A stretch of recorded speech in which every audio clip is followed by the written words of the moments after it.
নমস্কার বন্ধুরা, এডি স্টোরি চ্যানেলে আরও একটা নতুন ভিডিওতে সবাইকে স্বাগত জানাই।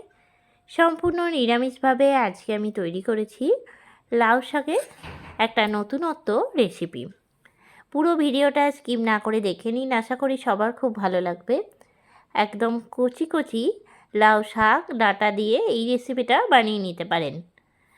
একদম সহজেই কম তেল মশলায় খুব ভালো লাগবে।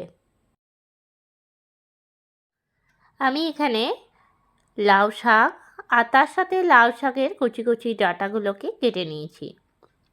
শাকটা একটু বড় বড় করে কেটেছি। অন্যদিকে কেটে নিয়েছি কিছু সবজি, যেমন এখানে কুমড়ো নিয়েছি, একটু বড় বড় করে কুমড়োটা কেটেছি, পটল নিয়েছি, তার সাথে একটা টমেটো, আলু দিয়েছি, আলুটা লম্বা লম্বা করে কেটে নিয়েছি। সবজিটা কেটে নিয়ে আমি জলের মধ্যে ভিজিয়ে রেখেছি। অন্যদিকে শাক ডাঁটা পরিষ্কারভাবে 2 থেকে 3 বার জলে ধুয়ে রেডি করে নিয়েছি। এরপর কড়াই চাপিয়ে নিলাম। কড়াইয়ের মধ্যে প্রথমেই দিয়ে দিলাম ফোড়নে কালো জিরে আর দিলাম শুকনো লঙ্কা। হাফ চামচ কালো জিরে দিয়েছি আর একটা শুকনো লঙ্কা। ফোড়নটা রেডি হয়ে গেলে এর মধ্যে দিয়ে দিচ্ছি 1 চামচের মতন গ্রেট করে নেওয়া আদা। ভালো করে ভেজে নিলাম। তারপরে দিয়ে দিচ্ছি আমি কেটে রাখা সবজিগুলো দিয়ে আমি নাড়াচাড়া দিয়ে নেব। এই রান্নাটায় অনেক রকমের সবজি দিয়ে রান্না করলে খেতে কিন্তু খুব ভালো লাগে। খুব ভালো করে নাড়াচাড়া দিয়ে 5 থেকে 7 মিনিটের মতন ভেজে নিলাম। এরপরে আমি এর মধ্যে দিয়ে দিচ্ছি ভালো করে ধুয়ে রাখা শাক আর ডাঁটাটা। শাক আর ডাঁটাটা দিয়ে নিয়ে ভালো করে নাড়িয়ে নেব। গ্যাসের ফ্লেমটা এই সময় হাই টু মিডিয়ামে রাখবো। কিছুক্ষণ নাড়ানোর পরেই কিন্তু শাকটা অনেকটাই কমে যাবে। আর এই রান্নাটার জন্য কিন্তু খুব একটা মশলার ব্যবহার করব না আমি, বা খুব বেশি তেল দিয়েও কিন্তু করতে হবে না। শাকটা নাড়াচাড়া দিতে দিতে বেশ অনেকটা পরিমাণে জল বেরিয়েছে। এরপরে দিয়ে দিলাম পরিমাণ মতন লবণ, দিয়ে দিচ্ছি সামান্য পরিমাণে হলুদের গুঁড়ো, খুব বেশি হলুদ আমি দিলাম না। এরপরে আবারও আমি নাড়িয়ে নিচ্ছি। লবণটা দিলে তাড়াতাড়ি কিন্তু সবজিগুলো সেদ্ধ হয়ে যাবে।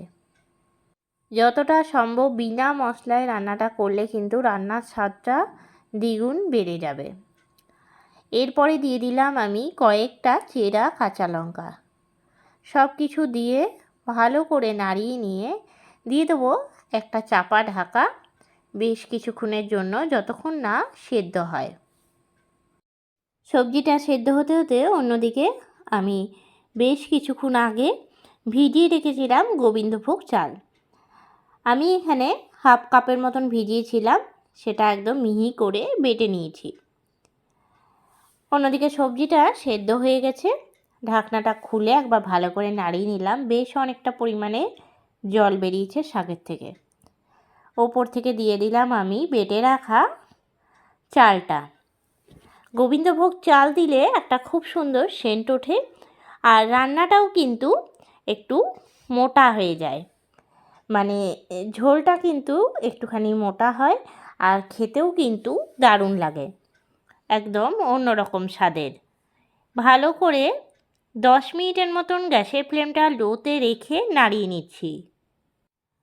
ভালো করে 10 মিনিটের মতন নাড়াচাড়া দিতে দিতেই কিন্তু এখন বেশ মোটা হয়ে গেছে আর চালটা কিন্তু সেদ্ধ হয়ে গেছে।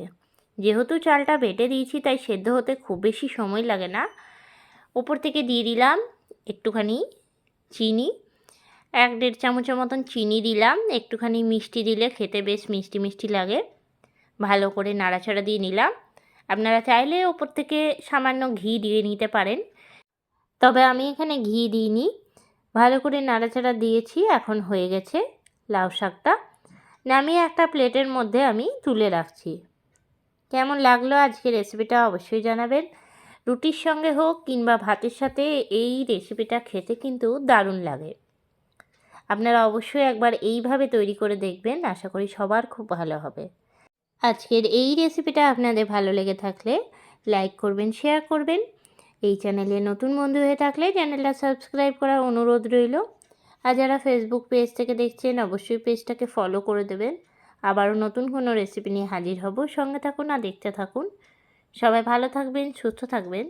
ধন্যবাদ।